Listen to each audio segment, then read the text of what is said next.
275 টাকায় একটি ঘড়ি বিক্রয় করিয়া দেখা গেল যে 10% লাভ হয়েছে। ঘড়িটি কত দিয়ে কেনা হয়েছিল সেটা জানতে গেছে। তাহলে এখানে 275 টাকা একটা ঘড়ি বিক্রি করেছে, মানে সেলিং প্রাইস বলে দিয়েছে।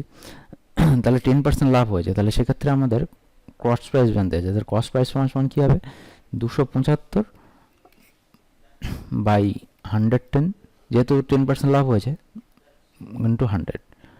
তাহলে হচ্ছে সেটা 0 নয়, অনলি 275। তাহলে 0 কেটে গেল, এখানে 11 দিয়ে কাটলে 11 দুগুণে 22, 5 এবং তাহলে 250 টাকা হচ্ছে ঘড়িটির কস্ট প্রাইস ছিল, অর্থাৎ ক্রয় মূল্য ছিল।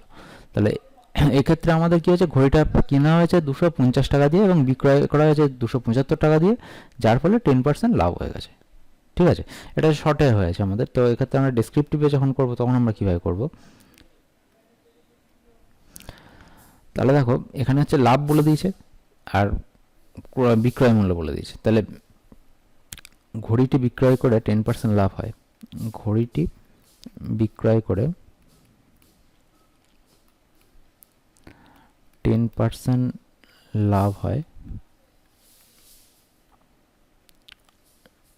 সুতরাং আমরা লিখতে পারি কি, বিক্রয় মূল্য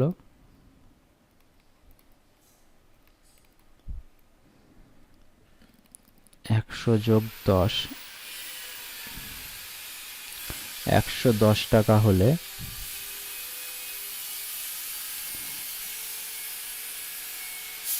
ক্রয় মূল্য হবে 100 টাকা। তাহলে 1 টাকা বিক্রয় মূল্য যদি 1 টাকা হয়, তাহলে ক্রয় মূল্য কত হবে, 100/110 টাকা। আর বিক্রয় মূল্য যদি 275 টাকা হয়, তখন ক্রয় মূল্য কোথায় গিয়ে দাঁড়াবে, 100 গুণ 275/110।